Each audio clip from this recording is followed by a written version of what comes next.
Welcome to today's session of Mind Over Media. I'm your host, Zoe, and before we dive into the specifics of this movie, there needs to be some disclaimers made first. First, kink is not for everyone. This episode is by no means trying to convince anyone to join the BDSM community for the sole purpose of aiding their mental health. This is simply to shed light on how it may be helpful for those already with an interest. Second, this is not an advocate for anyone to emulate the relationship style seen in the movie, as there are some issues given the movie's oversimplified version of BDSM.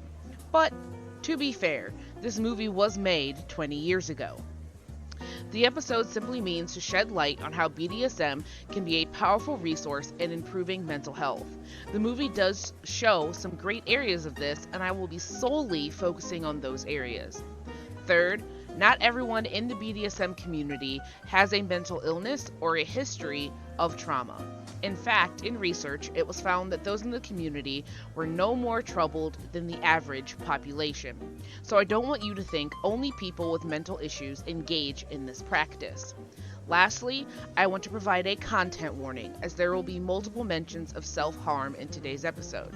If that is a topic that may trigger you, I do not recommend continuing further. With that out of the way, on to the rest of our session. So as always, here's a quick synopsis of the film. The movie opens up with Lee Holloway, a socially awkward and emotionally sensitive young woman, recently being released from a mental hospital following an incident of self-harm. When she goes home, you learn that she is part of a very dysfunctional family. Her dad is an alcoholic, and that causes many issues for her family and between her parents.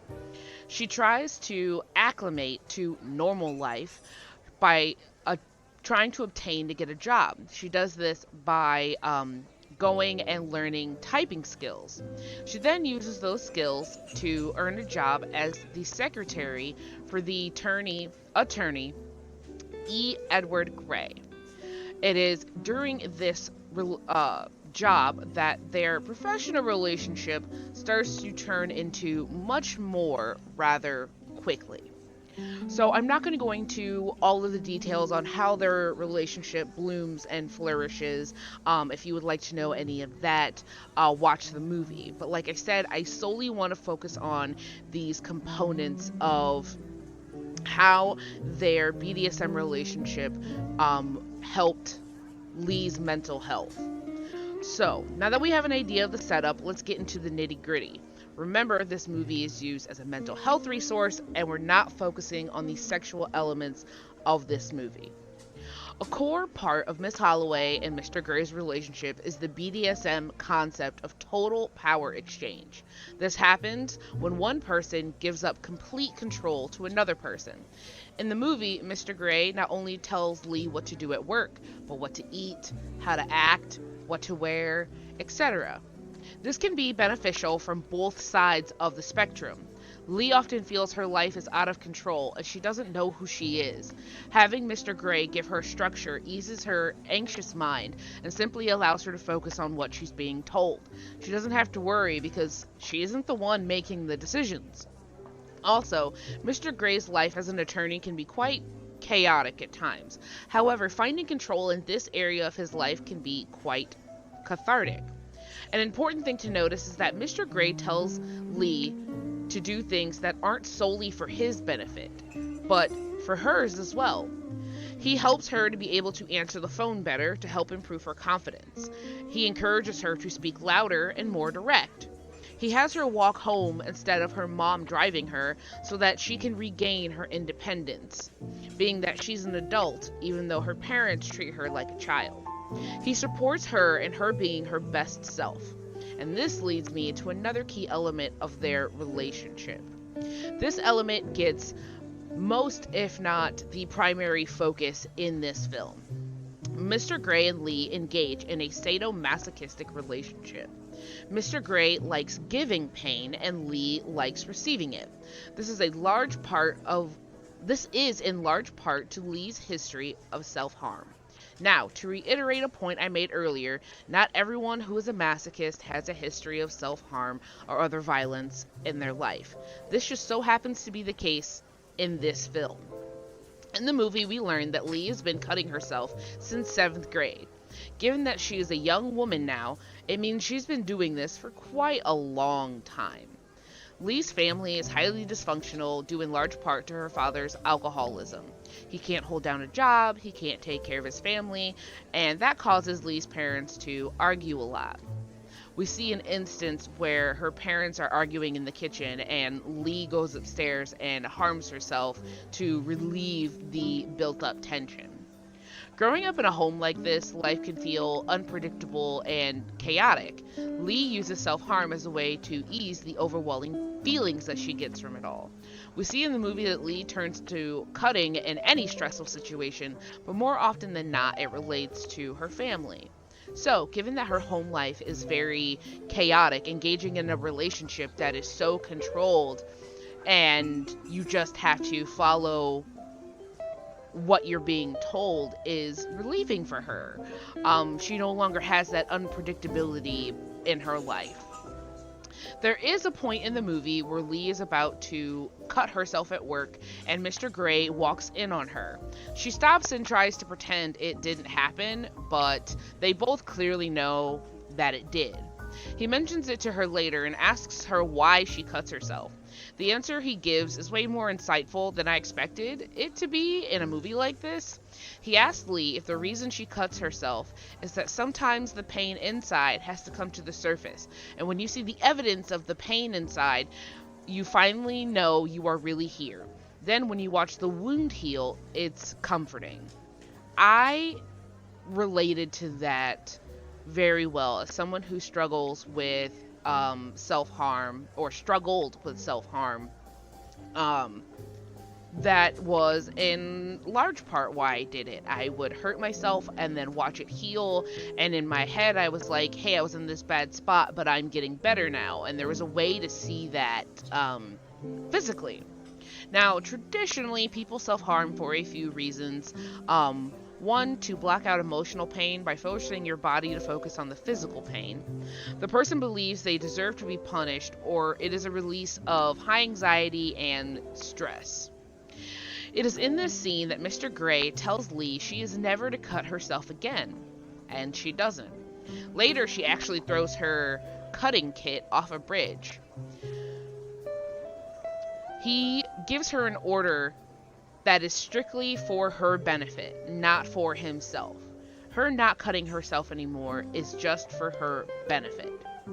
Furthermore, pain can be a cathartic release for some people, and sadomasochism can be a way to achieve that. Unlike self-harm, the pain is being inflicted by someone other than you, and this way can be more controlled. This lowers the risks of accidental slip-ups like what happened with Lee earlier. This is why she went to the hospital. She was trying to rush in her self-harm, slipped, and cut too deep. Mr. Gray administers the pain not only for his own sexual pleasure, but because he knows that she needs it. It was also recorded in a study that those engaging in sadomasochism experience the same chemical release in their brain that a person might get from working out, which I think is interesting considering when Mr. Gray feels his arousal coming on and wants to do these taboo things to Lee, he will often engage in workouts, sit-ups, pull-ups, push-ups to release that energy, because there's a release of endorphins and also a release of the stress-relieving chemical cortisol. So there is a large reason why pain can be a release. Now, I know this seems kind of backwards. Well, it's still self-harm. Someone else is just doing it. But I've even been told by my own therapist, because I am someone who engages in the BDSM lifestyle, that if done in a healthy way, it is okay. But I know that that is a kind of controversial take on this particular issue. But in the film, Lee does mention multiple times that having Mr. Grey to guide her gave her courage and strength that she had never had before. Having that support made all the difference in her life, and at the end of the film, she describes her feelings about Mr. Grey in an interesting way. She says, "In one way or another, I've always suffered. I don't know why exactly, but I do know that I'm not so scared of suffering anymore. I feel more than I've ever felt, and I've found someone to feel with." I found this line to be incredibly moving personally.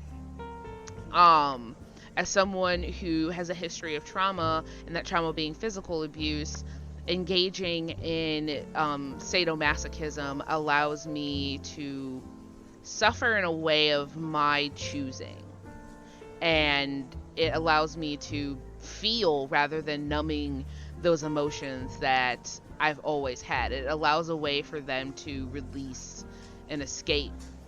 So, as someone who has a lot of the same struggles, I definitely related with Lee's character a lot. And I find BDSM in my life to be a great source of mental health relief and of enjoyment. So for me personally, it's not something that I just do for my mental health, but I do find that it helps. So I encourage people to watch this film, not simply for the sexual explicitness, but for the deeper meaning. The deepness of Lee and Mr. Grey's relationship is quite astounding. Once again, this is not me encouraging everyone to jump feet first into BDSM. That would be irresponsible. But I think it's worth researching and see if this lifestyle is the right fit for you. Well, would you look at that? The time for our session has sadly come to an end. Make sure to come and join us next week. This was Mind Over Media. I'm Zoe, and as always, remember to protect your peace. You can find Mind Over Media podcast in the World 11 podcast feed at world11.podbean.com. All spelled out, all one word. World 11 Podcast Network can also be found on all major podcatchers, such as Google Podcast, Apple Podcast, Spotify, iHeartRadio, and Good Pods. You can find the Mind Over Media podcast on Twitter at MindMediaPDcast, and the entire World 11 network at World1_1 podcast.